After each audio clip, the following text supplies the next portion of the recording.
Hello guys, welcome to the new tutorial. This tutorial is a continuation of the last live sessions we did. In that live sessions we talked about basic process of designing a typeface. In this tutorial we will talk about some of the advanced features that type designers use while designing a typeface. We will talk about the concept of anchors, auto layer recipes, and open type rules, what are components, smart components, and how masters and instances are generated. So let's first talk about anchors. So what are anchors?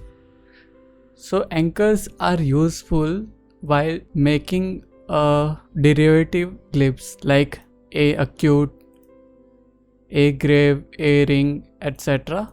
So when there is a glyph which is made of some another glyph and sign glyph, it also could be two normal glyphs as well, but for now we will talk about how anchors are used in designing glyphs like this.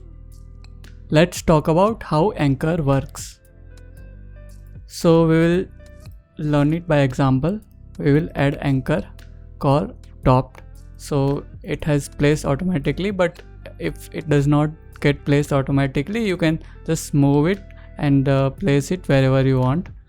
And the another anchor will be on sign glyphs, so a grave. So on grave we will also add anchor. So if you have noticed, this anchor is underscore top. So there are two, so these two anchors will be linked together. So underscore top anchor is the anchor with underscores are always placed on sign glyphs, and the anchor without underscore is placed on base glyphs like A, B, C, etc. So you can see that we have placed this normal top anchor, and underscore top anchor is on this grave. So you can see in preview that it shows the anchor cloud. So if it does not show on your system, go to view, show, and click on anchors and pins and anchor cloud. So as I add other anchors on other sign glyphs, it will show on the base glyph.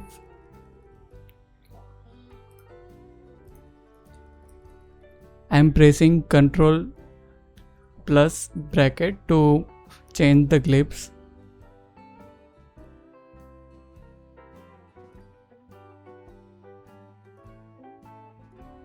Now you see this, there is this anchor is placed here, but it is not supposed to be there. This is supposed to be a bottom anchor, so we'll rename to bottom, BO. And this will go onto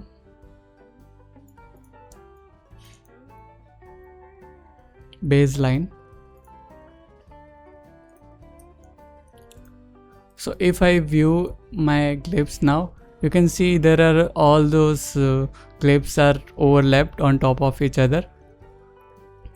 So in preview panel you can see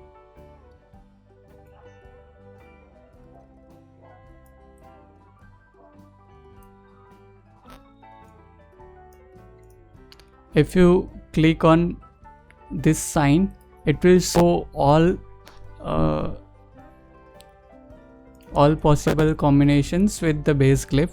So you can see this has created. So if we want to change the location of our signs, we can just move it, and you can see the location has changed there as well.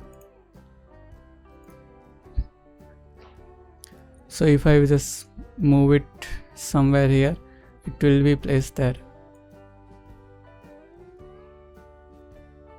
but let's say we want it to be exactly on top of A. So if we go to small a, and now we will add anchors.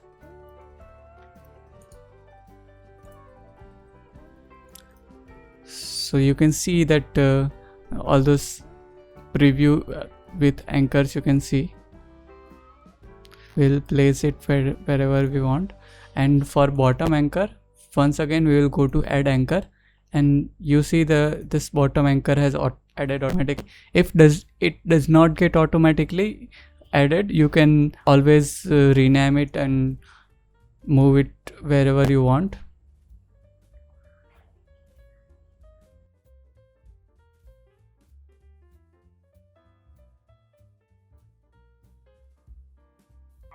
So FontLab sometimes add glyphs automatically based on what type of glyphs it is. So sometimes it does not work, so you have to change it manually. You can name this anchor anything you want. You can call it sign or anything you want. You just have to make sure that both names are equal, so with underscore and without underscore.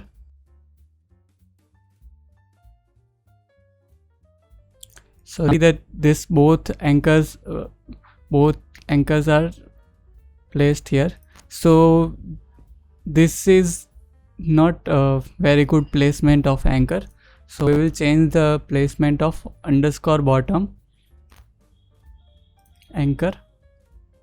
So if we have just aligned it here,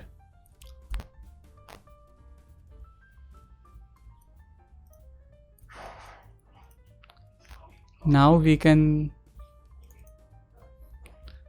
design wise we can assume that this is where our shape will start, and we can just attach it to some point, and our glyphs will look more clean and nice.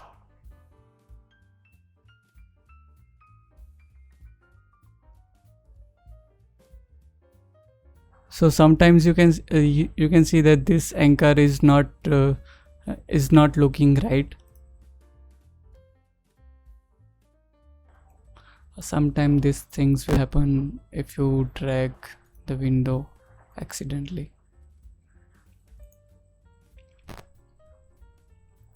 So we'll go here and change the position of top anchor. Let's put it somewhere around here. Now it is looking quite okay. So yeah, basically this is it. You have to make sure that the name is same, and the underscore anchors will be on signs, and the normal name anchors will be on base glyphs. You can add as many anchors as you want in a single glyph. So if you have two different kind of signs and you want to have different positions for different signs, you can introduce a new anchor. Suppose let's assume that we want this dot accent to have another anchor. We will just rename it to sign 1 or something. So if you go to the same glyphs, add anchor, where it has added anchor. Yeah, it has added bottom anchor.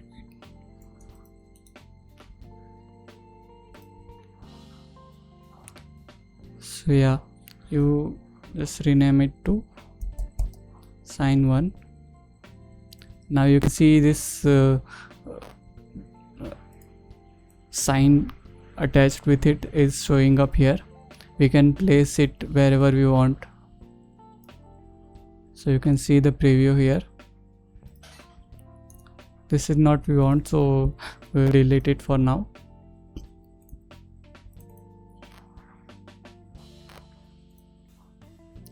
So this is how Anchor works. Now we will talk about how auto layers work. So there is a nice functionality in FontLab that you can create a glyphs recipes. You can see that all those glyphs, so these are not created manually. So let's say S Karen, we want to create S Karen, and it is supposed to look like this. And if I go here and click on this build icon, these clips will be created automatically.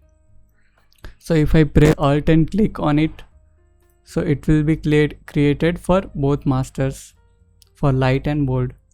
So I can just go there and press Alt and click on this build icon. So this will create all those clips for me. I can go and manually adjust them later, but this makes design process very easy.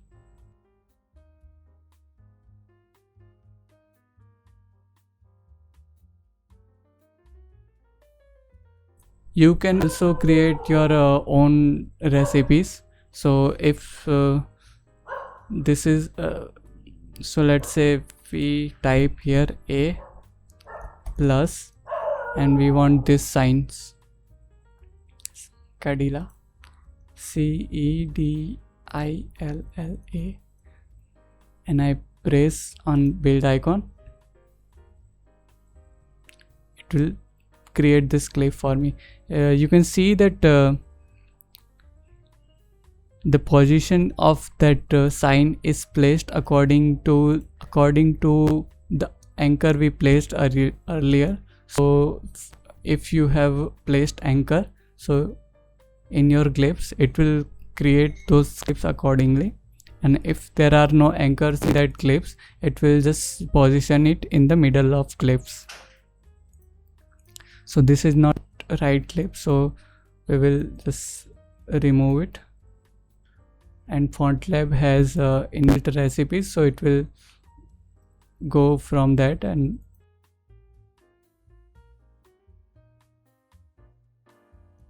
so these are how auto layer recipe works. So there are many ways you can utilize it to create glyphs. So let's say if you want to create FI ligature, you will go to here and type F_I, and you click on build icon. So this will create a FI glyphs for you.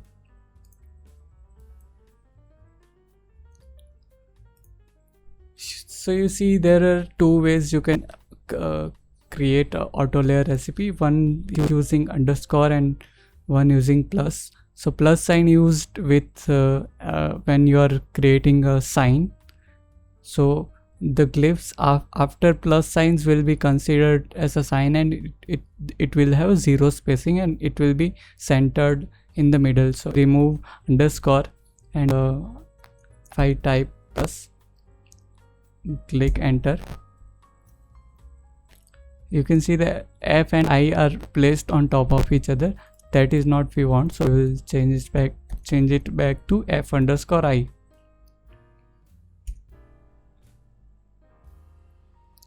So there are many ways you can create this auto layers. There are many functionality, like you can create a one bracket and create auto layer recipe for second bracket in a way that this bracket will be flipped and the spacing will also be adjusted automatically. So if you want to see how you can take advantage of that, you can use the help tool. So if you press F1, you will see this help appearing here, and if you want to know more about this feature, this auto layer recipe, you can press Shift plus F1. So I will press Shift plus F1, and now I can see that there are many different type of rules that you can create auto layer recipe for. You can even adjust the spacing, position of that clips, and etc. So you can take advantage of that. I will disable help for now. So there is another way you can use the auto layer recipe to generate many glyphs at the same time. You just go to font, generate glyphs, go to custom, and make sure you have all those checkbox clicked. Now we type recipe. So recipe syntax goes like this.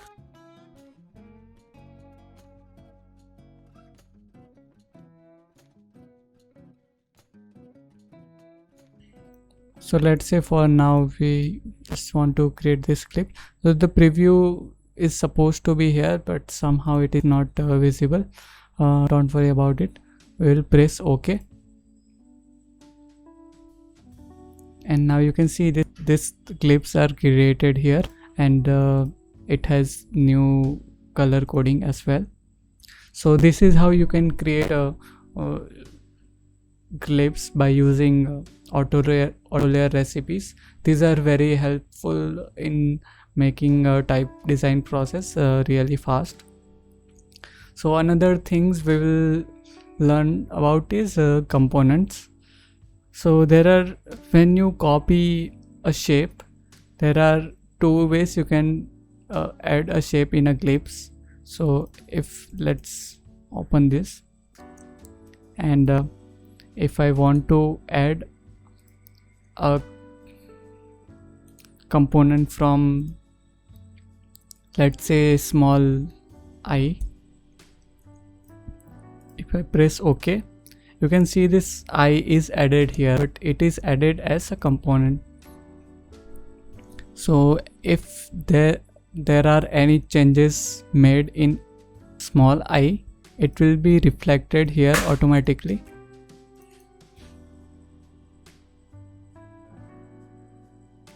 So if I change this, you can see that it has changed in the other clips as well. So there is also another method to copy a component. So let's say if I want to have a duplicate of this shape only, and I want to make sure that I is made of single component only, but I need to separate this from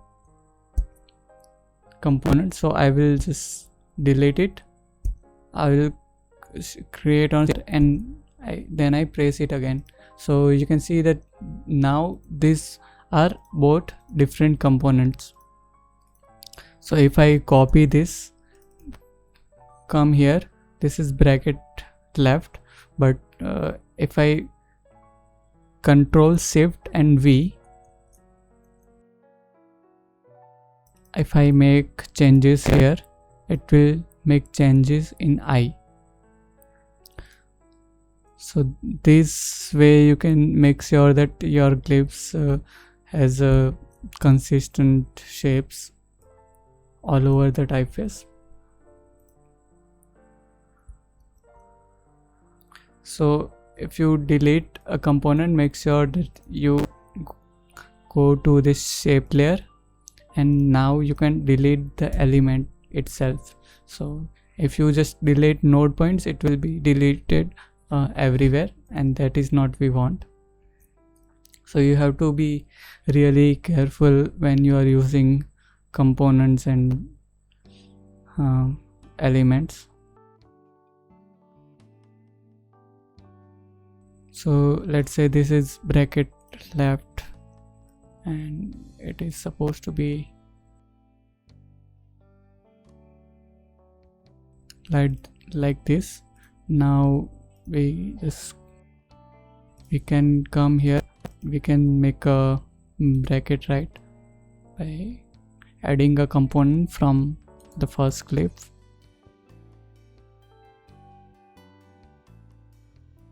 So sometimes this right click will not work if it is in element or shape tool. So make sure it is in contour tool, right click, add, and we'll add bracket left, but it is supposed to be inverted, so I will press Ctrl T. Now I can rotate it here. Now this is how my smart component is created. So if there are any changes made in other clips, it will be reflected here.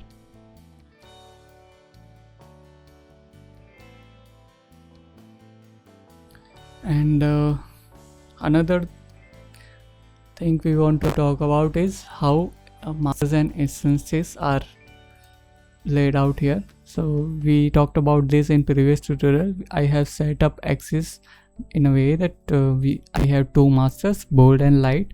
One is 900 and other is 700. I can name it whatever I want. So here I have called this bold, but it is actually a black weight, and this is light. I have called it light, but it's actually a thin weight. So in axis you can see that the instances will be generated according this recipe. If I go to instances and click on from axis, and all those instances are created here. So let's say if this bold weight, this is little bit too close to semi bold, and I want it to have a little bit more weight, I can go to axis here and I can just change it to like let's say 750 or something. And now my bold width will be more close to extra bold. So this way I can define my weight according to intended design. So the last thing we will talk about is OpenType rules. So you know that you can create features automatically by going to features panel and adding auto features. So if you want to learn more about how these features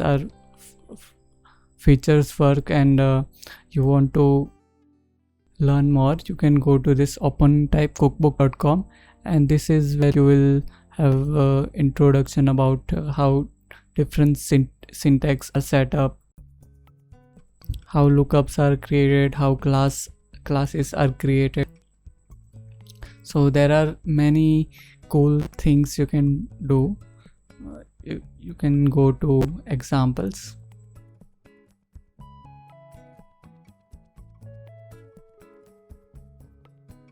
So this is a really cool example of how creating a fractional numbers. So if you have set up your file in this way, whenever you press some number / and some number, it will automatically create clips for that. You can do a lot of things using OpenType features. So if you are working on other script than Latin script like Index scripts or Arabic, you can use Text Shaping Guide by Liang Hai. So this is in development, but there are many concepts are explained here. So this is for Devanagari. So this is how it explains how text shaping for Devanagari works. You can see the examples of OpenType codes. You can learn about different features and how they can be used in designing typeface for index. So I will link both in our descriptions, and you can check out for yourselves, and hope it will be helpful. So this is it for today's tutorial. This was an extension of last tutorial I did. So there were some advanced concept that I missed. Let me know what you want to learn next, and I'll make a video about it. If you like this video, make sure to subscribe and share the channel so that more and more people can take advantage of free knowledge. See you guys next time.